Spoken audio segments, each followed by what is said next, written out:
Naam, sadakta mpenzi mtazamaji, uhali gani? Karibu kwenye taarifa za upeo wa TV47, ikiwa ni siku ya Jumatatu, siku tatu tu baada ya kuingia mwezi wa Februari. Na mtazamaji, katika kaunti ya Kiambu, mtazamaji, ni pigo kwake gavana aliyekuwa gavana Ferdinand Clifford Waititu. Manake mahakama sasa hivi imedinda kuzuia operation ama gavana aliyeapishwa siku ya Ijumaa James Nyoro kuendesha operesheni katika kaunti hiyo. Mtazamaji, dakika 60 zijazo tunaanza taarifa kemkem kutoka kaunti mbalimbali. Lakini kwanza kabisa tupate vidokezo.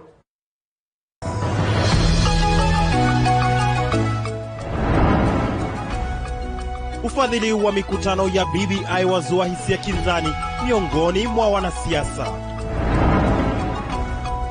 Wakazi wa Ruiru walilia haki baada ya mabonyenye kunyakua ardhi ya ekari 10. Wanafunzi wa chuo cha anuwai cha Kisumu waandamana kwa madai ya kuongezwa kwa karo.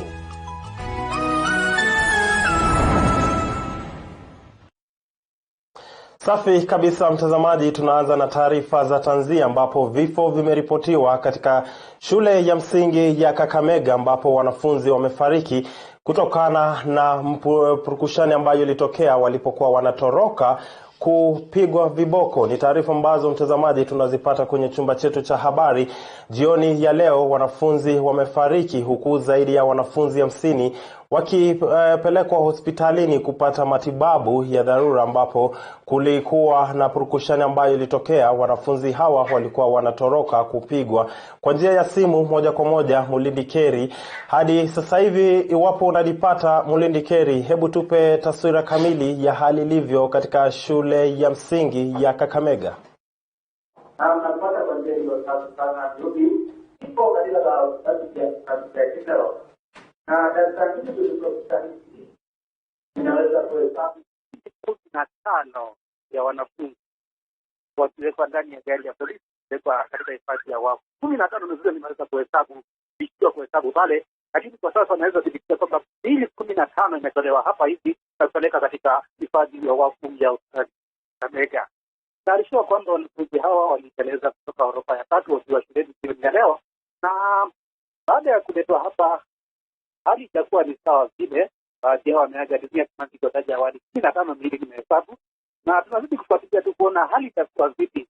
Wazazi ambao wamefika hapa wamesononeka majonzi hapa, hakuna yeyote wa kusema nao. Polisi ikijaribu kushika doria. Hali ni mbaya hapa hivi na hali ni tete, ni huzuni, majonzi hapa. Ikeri, tutakuja kwako baadaye utufahamishe serikali imesema vipi na hali ilivyo kutoka labda kwa wazazi ambao wameathirika na wale ambao hawajakumbwa na mkasa huu. Utufahamishe tu hali ilivyo, tutakuja kwako baadaye. Naam, shukrani sana Mulindi Keri kutoka kaunti ya Kakamega. Mtazamaji, ni taarifa ambayo tutakuwa tunafuatilia na tutakuwa tunakupasha tu kadri tutakavyozidi kupata taarifa zaidi. Tukisonga mbele ni kwamba wakazi wa Ruiru sasa wanaiomba serikali kuingilia kati na kuwarejeshea ardhi yao ya ekari 10 wanayosema ilinyakuliwa na mabonyenye fulani katika eneo hilo. Vile vile wameilaumu idara ya mahakama na kusema kuwa wanastakabadhi zote zinazoonyesha wao kuwa wamiliki haswa wa ardhi hiyo. Tony Mwirigi basi anatufungulia jamvi la upeo wa TV47 Jumatatu ya leo.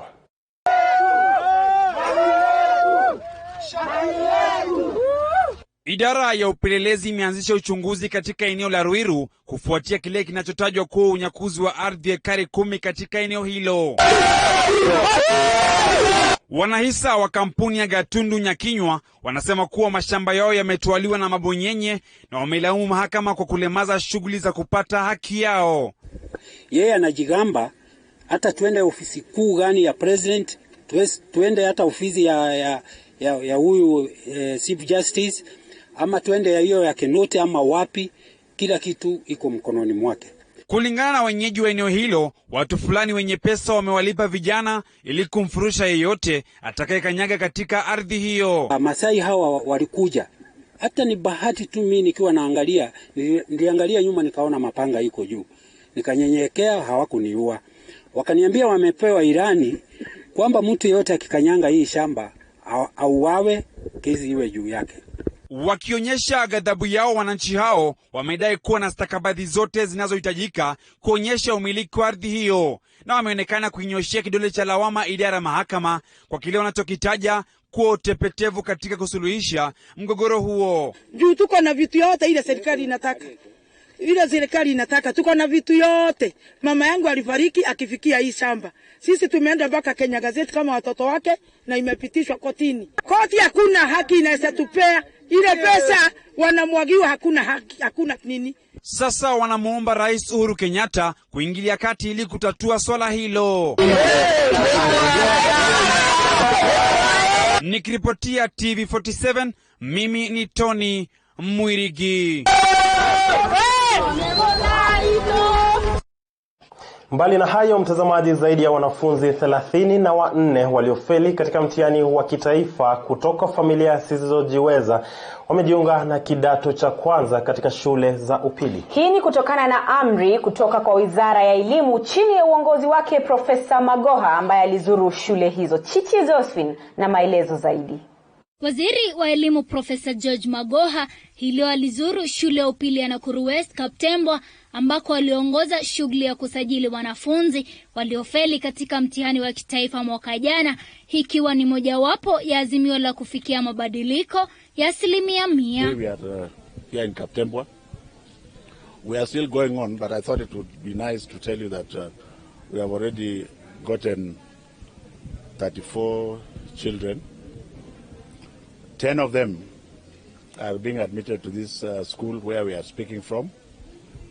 And I want to thank the headmaster who says he can arrange for them to be admitted immediately. Akiongea na wanahabari, Magoha alitoa onyo kwa walimu ambao watuma wanafunzi nyumbani kwa kutokuwa na sare za shule, hii ikiashiria ubaguzi kwa wanafunzi, na hata hivyo akisisitiza kuwa kila mwanafunzi ana haki ya masomo. Let the children not move from school because they don't have uniform. Let them start learning with what they have. We are not going to allow anybody to turn any child away because of lack of this or that. And if you can identify such teachers, it is now time that we may actually ask them to go back to Teacher Service Commission to reassign them other duties away from teaching. Kamishna wa mkoa wa Bonde la Ufa Bwana George Natembea akiunga mkono maneno yake Magoha na kusema kuwa ataongoza shughuli ya kuhakikisha kila mwanafunzi amepata sare kamili za shule. Kwa hivyo ningependa kuhakikisha waziri kwamba vile wamesema by the end of this week au watoto wote ambao tume-identify watakaa tofauti na wengine kwa darasa kwa sababu wamevaa uniform tofauti, tutakuwa tumewapatia uniform. Ile policy ambayo tumetumia hapa ili kupata wanafunzi wengi ni ile kutangaza kwa makanisa kwamba wale wanafunzi wote ambao hawajaenda shule kwa sababu moja ama nyingine waripoti kwa ofisi ya chief. Tunatenda kufanya hivyo katika sehemu zingine pia other counties. Na waziri kufikia next week tutakuwa tumegonga every 100%. Tutazunguka na timu ya education officials kuhakikisha kwamba wanafunzi wote ambao hawajaenda shule wanasanyana katika ofisi ya machifu ama ofisi ya DC, then we go there alafu tunawapeleka katika mashule. Chichi Josephine, runinga TV47 kutoka kaunti ya Nakuru. Na mtazamaji, kutoka kaunti ya Nakuru tuangazie taarifa nyingine ambapo kulishuhudiwa hali ya miguu niponye hivi leo mjini Kisumu baada ya wanafunzi wa chuo cha anuai cha Kisumu kuandamana kwa kile wanachokidai ni kunyanyaswa. Wakiongozwa na Jimmy Magero, wanafunzi hao wanashikilia kuwa usimamizi wa chuo hicho ulikiuka sheria na badala yake kuongeza karo, hali ambayo wamesema kuwa inaumiza wanafunzi, hali kadhalika wazazi. Licha ya usimamizi huo kudinda kuzungumza, wanafunzi wamesisitiza kuwa wataendelea na mgomo hadi matakwa yao yasikizwe. Daniel Ndebede anatuarifu zaidi. Mapema leo asubuhi kulishuhudiwa hali ya mshike mjini Kisumu baada ya wanafunzi wa chuo cha anuai cha Kisumu kuandamana kwa kile wanachodai ni unyanyasaji chuoni humo. Iliwalazimu maafisa wa polisi kuwatawanya wanafunzi hao kutumia vitoa machozi kwa zaidi ya masaa 6.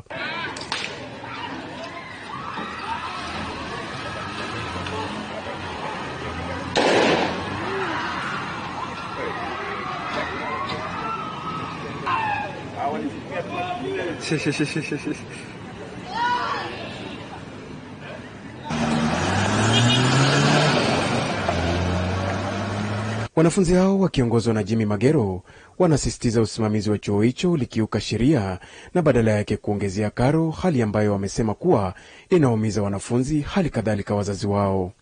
Quite unfortunate what we are seeing today, a situation whereby students are asking for explanation concerning fee increment which is not justified.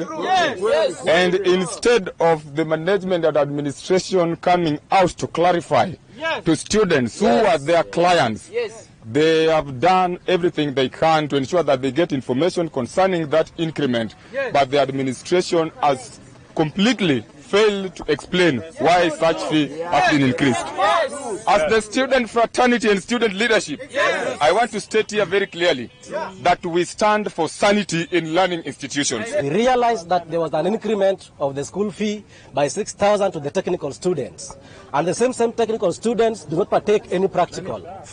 So we were worried and we wrote a letter to the institution, to the administration.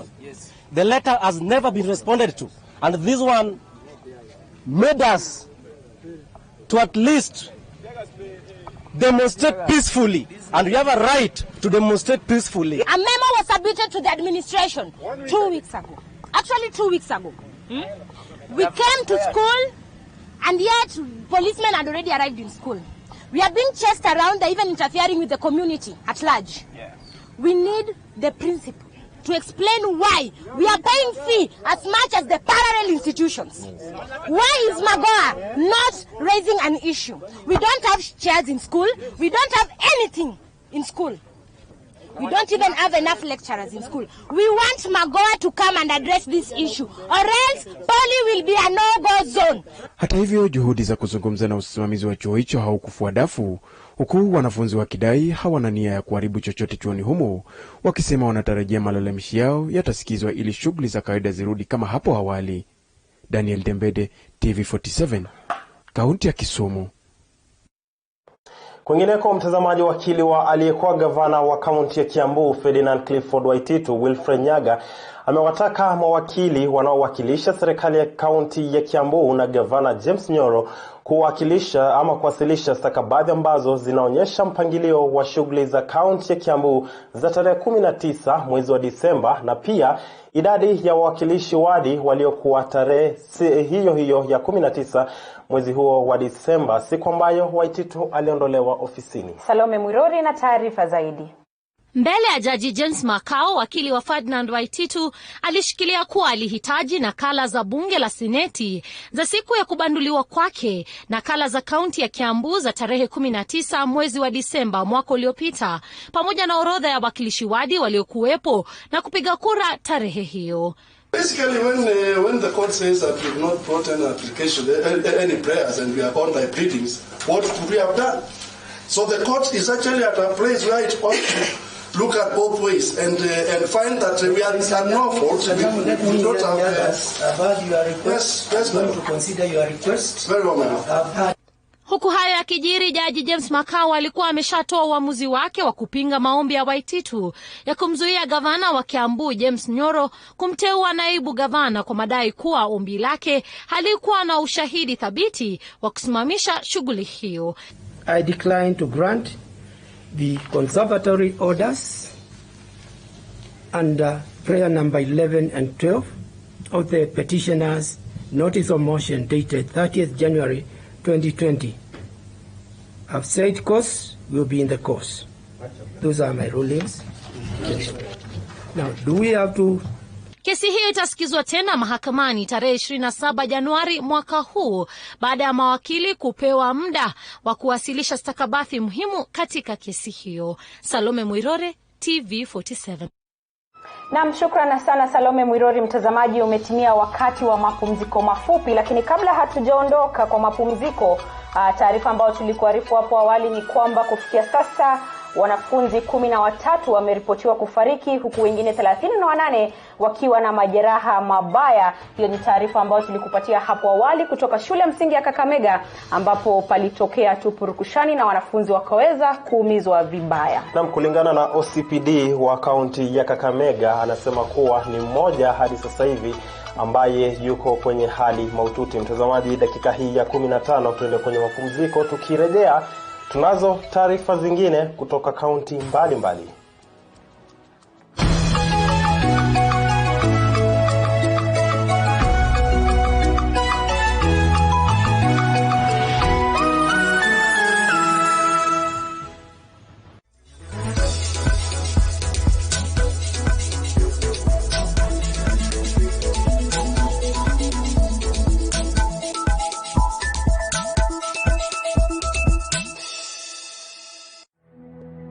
Over the years, Mount Kenya University has built an indomitable brand through provision of quality degree programs. And now, MKU has embraced technical and vocational education and training through Equip Africa Institute, which is accredited by TVET Authority to offer certificate and diploma programs in hospitality, travel and tourism management, business studies, education, computing and informatics, engineering and social sciences. Intake is in progress. Welcome to the exciting world of M-Truck Solutions, your trusted provider for bulk SMSs. We also offer API integrations for all your communication and payment needs. We also provide you with tailor-made payment getaway solution to receive and disburse cash quickly, affordable and securely. Let us expand your reach and connectivity on USSD, SMS and voice today. Call us on 0723-030-030 or email hello@mtruck.limited.co.ke. For more details, visit our website www.mtrucklimited.co.ke.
Karibu sana mtazamaji kwenye upeo wa TV47 awamu ya pili. Tunazidi kukupasha taarifa ambazo zinachipuka kutoka kaunti mbalimbali. Taarifa ambayo tulianza nao ni taarifa ya tanzia ambapo wanafunzi 13 wamefariki kutokana na purukushani ambayo ilitokea katika shule ya msingi ya Kakamega. Hadi sasa hivi 39 wamepelekwa hospitalini huku mmoja akiwa katika hali mahututi kulingana na OCPD wa kaunti ya Kakamega. Wanafunzi 13 wamefariki kutokana na purukushani ambayo ilitokea katika shule ya msingi ya Kakamega. Wanafunzi hawa walikuwa wanatoroka kuchapwa. Mtazamaji, 39 wamepelekwa hospitalini huku mmoja akiwa katika hali mahututi. Na mtazamaji, kumbuka haya yanajiri muda mfupi tu baada ya shule nyingine kushuhudia hali sawa kama hiyo hapa jijini Nairobi, ambapo vilevile tuliweza kuwapoteza wanafunzi. Kumbuka mtazamaji, hali hiyo inashuhudiwa miezi michache tu baada ya kushuhudia kisa kingine sawia na hicho hapa jijini Nairobi, ambapo vilevile tuliweza kuwapoteza wanafunzi katika shule katika hali sawa tu na hiyo. Lakini kumbuka mtazamaji, ni taarifa ambayo tutakuwa tunakuletea kadri tu tutakavyozidi kupata maelezo zaidi. Lakini kwa sasa, mtazamaji, tutakuwa tunasonga mbele na taarifa zetu, ambapo kila mwananchi huwa na matumaini kuwa viongozi waliowateua na kuwachagua watatekeleza maendeleo kila mara wanapoingia ofisini. Lakini kwa wakazi wa Mukuru kwa Ruben, kaunti ya Nairobi, hawana matumaini tena, kwani barabara eneo hilo imeharibika kwa muda sasa, jambo ambalo limeathiri pakubwa biashara na usafiri katika eneo hilo. Mwanahabari wetu Lydia Gashomo alizuru eneo hilo na kutuandalia taarifa ifuatayo. Kwa utaratibu na umakini, napiga hatua moja kwa nyingine katika barabara hii ambayo imeharibika na kuwa vigumu kupitika. Kulingana na wakazi wa eneo hili, barabara hii imeathiri shughuli zao, kubwa zaidi watoto wao kuchelewa shuleni kila kuchao. Pia watoto bila gambut, alafu unajua pia hii sewage. Watoto wanapoenda shule huwezi jua ameenda shule ama wanasema ajaribu maybe aingie pale maybe azame ama kunywa hayo maji, na hiyo direct ni ugonjwa inasababishwa na hii sewage na hii matope. Sawa, alafu tena pia malaria inakuja kwa wingi sababu umbu wengi wanazaana wakati ya mvua. Wafanyabiashara wameghadhabishwa na hali ya barabara hiyo, jambo ambalo limesababisha biashara zao kudorora. Hii barabara iko na shida. Ukipata kama umefungua kazi karibu na barabara, unabidi saa nyingine unatoka nje unapanguza, mara gari imepita na mbio imekuchafulia mali umeweka kwa barabara. Hata hiyo barabara sasa inafanya mpaka maji kuingia kwa manyumba. Tangu hii barabara itengenezwe, wanasema ni kutengeneza, wanaleta matope badala ya mchanga kwa barabara. Sasa kama saa hii mimi nafanyia biashara huko, sasa inaniharibia biashara. Juu sasa nikitandika hapa, hata mtu akiwa saidia anashindwa kufuka saidi. Wakazi na wafanyabiashara hao wameitaka serikali kuingilia kati na kusuluhisha shida hiyo. Tunatarajia serikali ama shirika yoyote ambaye inaweza jitokeza itusaidie, sababu tunaumia sana. Ningependa tu kuambia MP ama MCA ajaribu atusaidie hii barabara. Hata ukibeba customer saizi ni shida tu. Wakazi na wafanyabiashara katika eneo hili la Mukuru kwa Ruben wana ombi la kusikika, huku wakiwa na matumaini kuwa barabara hii itatengenezwa haraka ipasavyo. Nikiripotia runinga ya TV47 kutoka eneo la Mukuru kwa Ruben, eneo bunge la Embakasi Kusini, jina langu ni Lydia Gashomo.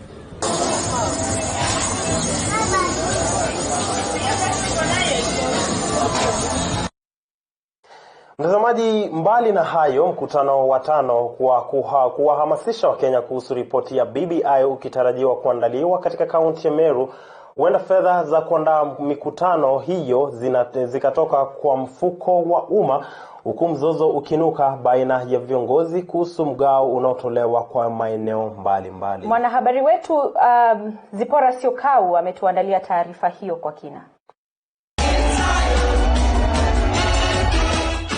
Maswali mbalimbali yakiibuka kuhusu bajeti hiyo inapotoka, viongozi mbalimbali wanaeleza kutojumuishwa wala kuhusishwa katika swala nzima la bajeti wakati wa mipango ya mikutano hiyo katika maeneo yao. How would you do a budget? A budget is done where you call the people involved in the planning. In this I have in mind, we should have called the MCRs, we should have called the MPs, we should have called the senators, the 3 senators from the region, and the women rep from the region. And then we come and say, this is the kind of budget we have. How much goes to Kitui County? How much goes to Machakos County? How much goes to Makueni County? And since we are elected, I'm sure none of you would disagree with me when I say every elected leader would want to be involved in this mobilization. Because it gives you the opportunity to bring the people who fought for you, also to hear what is being said. Wakijibu madai ya kuwepo mgao wa shilingi milioni 12 uliotumika kwa rai wananchi wa Kitui kuhudhuria mkutano wa BBI, seneta wa Kitui Enoch Wambua na mbunge wa Kitui ya Kati Makalimulu wanasema endapo fedha hizo zilitumika, basi bila shaka hilo litaamuliwa na kamati ya bunge la kitaifa kuhusu wasibu wa fedha za umma. When you are discussing about money, there must be somebody who has given out that money in this country. There must be somebody. And that can't be, even somebody cannot say how much they gave out. Secondly, this is public money. And it's known. You know, we have people, as I don't know you guys, you talk about Keleweke, Tanga. There's no, this money will come from wherever it came from and we don't know the figure. There's no way. Madai ya matumizi ya fedha za umma katika mikutano ya BBI yamekuwa yakiibuliwa mara kwa mara na viongozi mbalimbali, japo wanaunga mkono ripoti hii wanapinga vikali kwa misingi kuwa ni siasa tu na kupuziliwa mbali. Wachana na pesa za umma kutumia katika mikutano ya kupanga mambo yenu ya 2022. It was claimed that the process has costed Kenya shillings 10 billion. We want to challenge the team to explain the source of this figure and how they arrived at it. While we are against the idea of banding around unverified figures, it is also our contention that BBI is about national unity and cohesion, an important project in a country like ours scarred by divisiveness. Mbali na maswali ya ufadhili, viongozi hao wamekashifu vikali kitendo cha gavana wa Kitui Charity Ngilu kuchochea kufurushwa kwa mbunge wa Gatundu Kusini Moses Kuria, wakitaka tume ya NCIC kukabili viongozi wanaohatarisha umoja na utangamano wa taifa. That as leaders from that region, we clarify that this was not part of the planning and we condemn it. We really condemn it. These are my senior colleagues. They were mistreated, they were mishandled, and on behalf of the people of Kitui County, I say pole to my colleagues. That was not part of the planning. Mikutano ya BBI ikiendelea kuandaliwa katika maeneo mbalimbali kwa ajili ya kuhamasisha wananchi. Ni bayana kuwa mali na fedha za umma zinaendelea kutumika na wanasiasa wakiendelea kugawanyika zaidi kuhusiana na fedha zinazotolewa ili kuwaunganisha wananchi. Elizabeth Mutiko, TV47, Majengo ya Bunge. Na mtazamaji, huyu amekuwa ni Elizabeth Mutuko na wala sio Zipora Siokao kama tulivyodokeza hapo awali. Uongozi wa Nairobi ukisalia na pengo la uongozi baada ya gavana Mike Mbuvi Sonko kuagizwa na mahakama kuhudumu nje ya ofisi yake. Sasa baadhi ya wawakilishi katika kaunti ya Nairobi wakiongozwa na kiongozi wa walio wengi Charles Thuo wamesema shughuli za kaunti zinaendelea ipasavyo licha ya ukosefu wa viongozi wakuu ofisini. Tazama.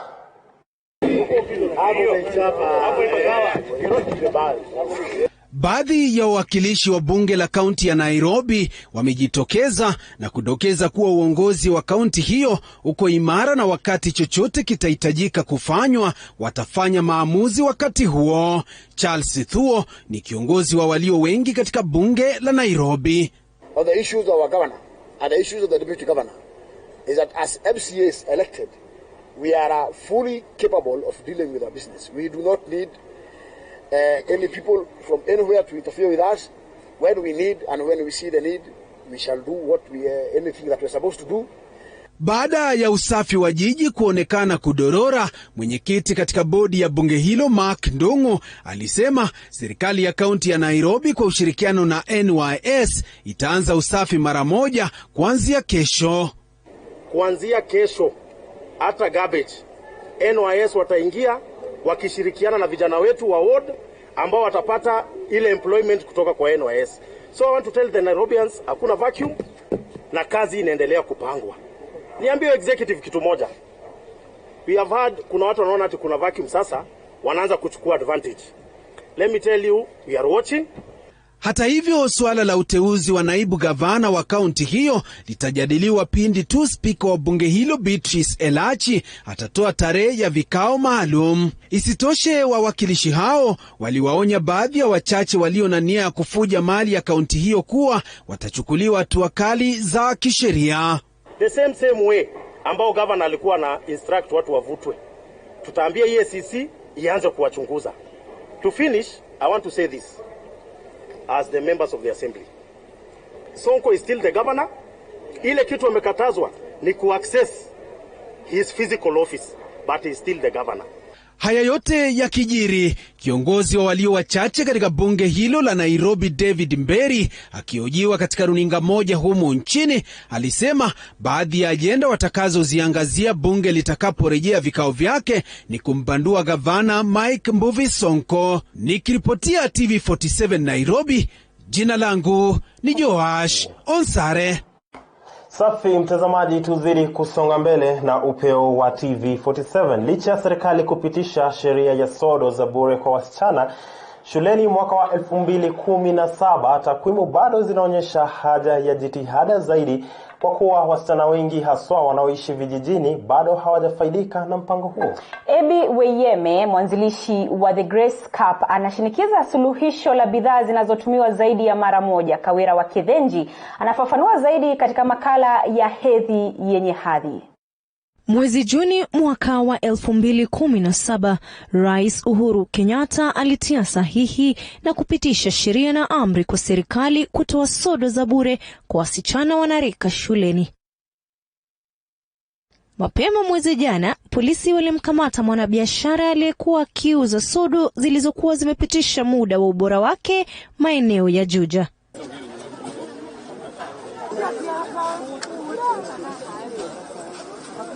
Kulingana na takwimu za UNICEF, kila mmoja kati ya wasichana 10 hukosa shule wakati wake wa hedhi, huku takriban wasichana milioni 2.5 wakikosa uwezo wa kununua sodo kila mwezi. Huku haya yote yakitendeka, mwaka wa kifedha uliopita, serikali ilitoa ufadhili wa takriban milioni 40 kwa sodo za bure shuleni. Ila bado wakuu shuleni wanalalamika kwa kutofaidika na mpango huo. Ebi Weyeme, mwanzilishi wa The Grace Cup, sasa ana wito wa chaguo mbadala, menstrual cups na reusable towels, bidhaa ambazo utumizi wake unaradidiwa. When I was thinking of starting a business, I was really racking my brain, like what will I do, until when I started using the cup and I realized, my God, there's my answer. Definitely, because then women in Kenya would 100% benefit from such a product. I think there's a problem not just in Kenya but worldwide. I mean, it's only like last week that the UK are now giving free pads and tampons to women in college and in school. In Kenya, that was the story, but then the implementation of it is it's not fair. I mean, I visit schools where they tell me they've never seen the free pads. They only hear about it, but they've never seen it. And some are like, we only got 1 pack the whole year. And they're like, well, the government has spent, 40 million or something like that. So these pads are made from bamboo charcoal fiber, which simply means that bacteria cannot grow on it. Mold cannot grow, yeah. So it's a different kind of reusable product that we're introducing into the market. Cloth pads have been there for a while, but most of them use fleece, so it's only me that I've started using the charcoal fiber. If there's a permanent way of dealing with this so that we're not talking about this story in the next 5 years, then why don't we do it? Kulingana na Ebi, bidhaa hizi ni za bei nafuu, hazidhuru mazingira na ni suluhisho la takriban miaka 2 hadi 10 ikilinganishwa na sodo ambayo ni suluhisho ya masaa machache. So I do a lot of training as well. Actually, at some point I was thinking the training is even more important than the product itself, because then you go to this, say, a rural place, you're giving them all these pads and cups, but you haven't told them what it's for. Why is it important? How do I maintain it? You just dump it on them and then go away. Then you haven't really helped them. So this category goes for 3,000 each. This category goes for 2,000 each. All the cups you can use for a maximum of 10 years. Yeah, so it's a one-time investment. The pads, we recommended time is 2 years, but there are people who've used it for longer. So for example, most of my clients have cups and pads, which means you're not exclusive on the pads, which means you're not using every month. That means you can use it for even longer. But to see someone who's exclusively on the pads, then and you're washing it, it means then it's going to get old faster than someone else. Ndoto yake Ebi ni kuwafikia angalau 50% ya wanawake na wasichana haswa wanaoishi kwa uchochole kutumia bidhaa hizi mbadala kama suluhisho la kudumu. I keep seeing all these people who are doing pads drive. Even as early as just 10 minutes ago, I was on Instagram and I saw someone doing a pads drive. And as much as that is coming from a good place, and I commend them for that, it's not sustainable, because how long are we going to fund your project for? You see, like this month we're giving you 100 bob, help a girl. Next month donate CG pads for, because you're helping this girl for January and February. What about March, April, May? Am I committing myself to be doing this every month? I would love to, even if it's 50% of Kenyan women on a reusable period product. All these pads drive, I feel like it's just putting a band-aid on a wound that really needs a permanent solution. It doesn't need a band-aid at all. At all. Kawira wa Kithinji, TV47, Nairobi. Naam, shukrani sana Kawira wa Kithinji. Mtazamaji, ni makala ambayo aliweza kufuatilia hapo awali. Lakini zikiwa zimekatika dakika chache baada ya saa 1 kamili saa za Afrika ya Mashariki, Upeo wa TV47 utakuwa unachukua mapumziko mengine mafupi. Kwenye mtandao wa Twitter ni @TV47KE, @Kilemi_Andrin, @_Clifford_KE. Kwenye mtandao wa Facebook ni TV47 Kenya 22047. Sema nasi mtazamaji mbashara. Matangazo haya yanapeperushwa kwenye mtandao na kwenye mitandao yetu ya kijamii. Zidi kutazama runinga TV47. Kauli zenu tutakuwa tunaziweka hewani baada ya mdoso kwa mrefu.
39 dakika baada ya saa 1 usiku. Huu ni upeo wa TV47 mbashara kutoka chumba chetu kuu cha matangazo hapa jijini Nairobi. Na mtazamaji, tukisonga mbele ni kwamba mkurugenzi mkuu wa bodi ya filamu nchini Ezekiel Mutua mapema leo alitoa onyo kali dhidi ya wamiliki wa matatu kuhakikisha hawachezi muziki au picha ambazo hazijaainishwa na bodi hiyo. Bodi hiyo kwa kushirikiana na idara ya polisi hapo kesho watakagua magari yote ili kuhakikisha hakuna anayekiuka pendekezo hilo.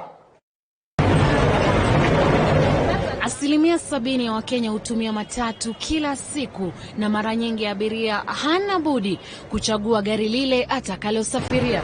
Lakini baada ya washikadau kurembesha magari haya zaidi ili kuvutia wateja, imewatia wamiliki na wasimamishi wa huduma hizi matatani. Kulingana na utaratibu wetu, sinema yoyote ama picha zozote ama vipindi vinavyoonyeshwa katika magari ya usafiri wa umma vinafaa vyote viambatane na kengezo cha general exhibition na viwe vinafaa kwa watu wote. Afisa mkuu mtendaji wa KFCB Bwana Ezekiel Mutua alisema kwamba ni baada ya malalamishi kutoka kwa Wakenya amelazimika kuchukua hatua ili kuhakikisha kwamba watoto wetu hawaigi mienendo isiyofaa. Kwa hivyo tunapeana zile guidelines kwamba zile vipindi ama muziki usiwe na lugha mbovu, kusiwe na vipindi vyenye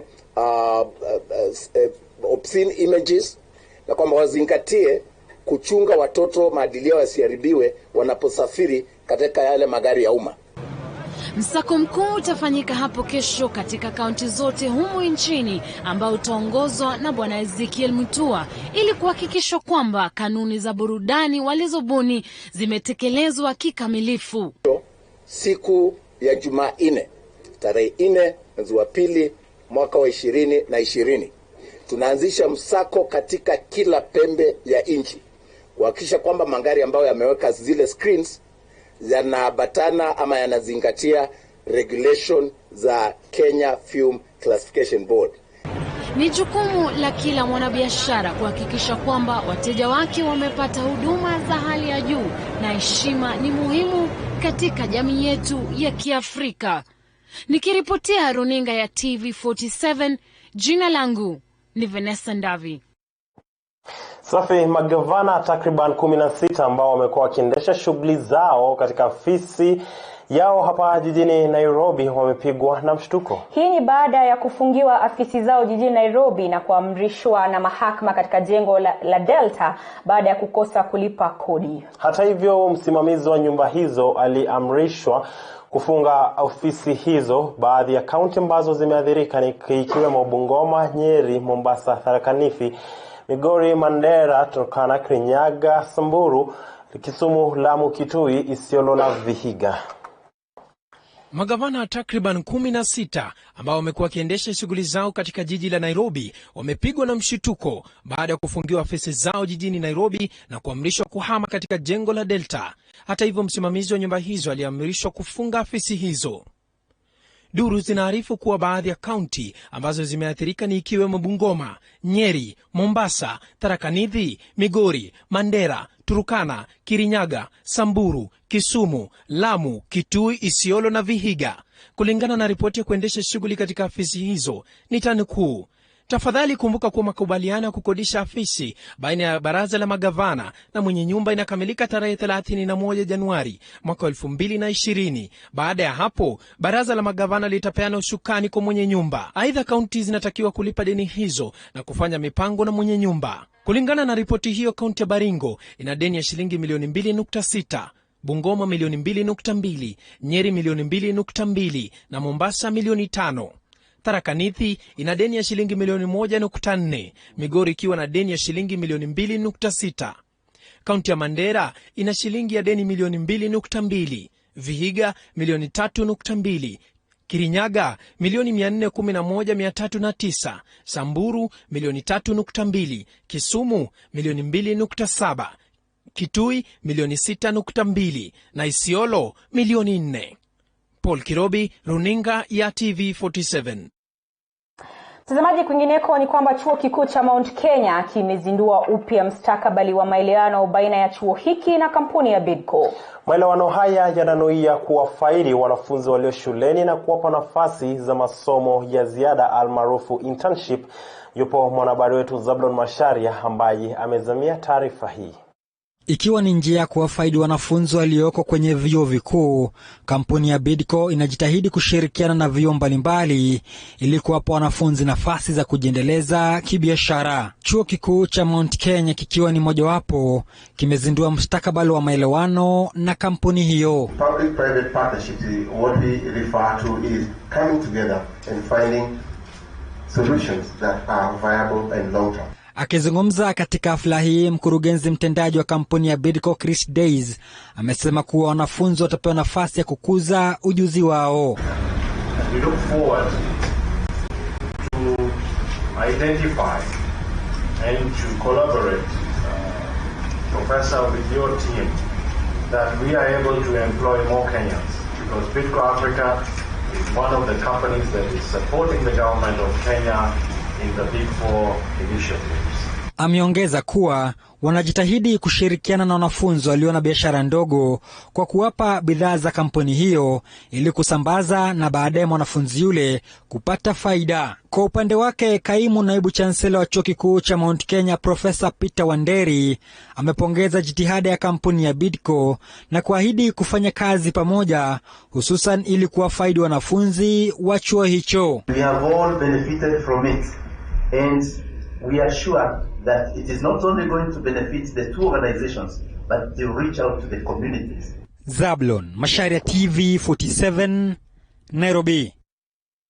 Na sasa mtazamaji, tudunde viwanjani baada ya kutupiliwa mbali kwa uchaguzi wa awali wa shirikisho la soka humu nchini. Shirikisho hilo limezindua bodi mpya ya uchaguzi ambayo imejukumika kuhakikisha uchaguzi umeandaliwa kabla ya tarehe 30 mwezi wa Machi. Huyu hapa Bosco Ambunda na taarifa hiyo. Kulingana na Kentis Tikolo ambaye ni mwenyekiti wa bodi mpya ya uchaguzi wa shirikisho la soka nchini FKF, uchaguzi wa kitaifa wa shirikisho hilo utaandaliwa tarehe 30 mwezi wa Machi mwaka huu. Na hiyo ni mambo ya constitution ya FKF. Wanasema ya kwamba tuanze na counties. Tukitoka kwa counties tunaenda kwa national, ndio tunarudi kwa sub counties. And the reason is very simple, that the sub-counties is absolutely elaborate, because you'd be talking about each and every constituency. So we're talking about 290 elections going on. And so that's not a rule of the board. It's a constitution that we are following. Tikolo ambaye ataongoza bodi hiyo inayojumuisha Patrick Onyango kama katibu, Sam Karanja, Hassan Kauleni na Alfred Ndinya, ameahidi kuwa shughuli nzima uchaguzi huo itakuwa ya haki na usawa. Through this process, our own credibility is also upheld. We want to show the country that it is possible to do things right. And so I'm expecting that everybody who cares for football in this country is going to do what is right to ensure that football moves forward in the right way. Hii inakuwa bodi ya pili kuandaa uchaguzi wa FKF baada ya bodi ya awali iliyoongozwa na Profesa Edino Mkoya kutupiliwa mbali na jaji wa mahakama ya kutatua migogoro ya michezo John Ohaga. Kuna federation kuanzia Kenya ipate uhuru ama hata kabla imeshawahi kuwa subjected kufanya public participation.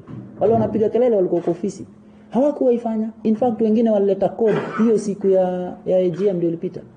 So sisi tumefanya kitu Haga alisema, kitu SDT ilikuwa inataka. Rais wa sasa wa FKF Nick Mwendwa ni miongoni mwa waniaji wa urais wa shirikisho hilo, ambapo anakabiliwa na upinzani mkali kutoka kwa kundi linaloongozwa na rais wa awali Sam Nyamweya na aliyekuwa gavana Vihiga Moses Akaranga. Bosco Ambunda, TV47 Michezo.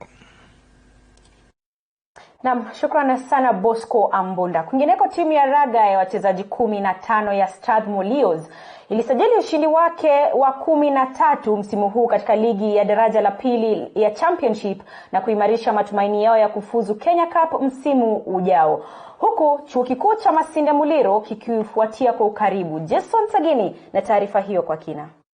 Vijana wa chuo kikuu cha Masinde Muliro walisajili ushindi wao wa 12 msimu huu kwa kuwavuruga wanachuo wa USIU kwa alama 19-18 katika mechi ya raundi ya 13 ya ligi ya raga Championship. Viongozi wa ligi hiyo Strathmore bado wameshikilia rekodi ya 100% baada ya kuwazaba Mean Machine alama 16-8 na kushikilia uongozi wa jedwali hilo kwa alama 61 baada ya mechi 13 zikiwa ni alama 7 mbele ya Must.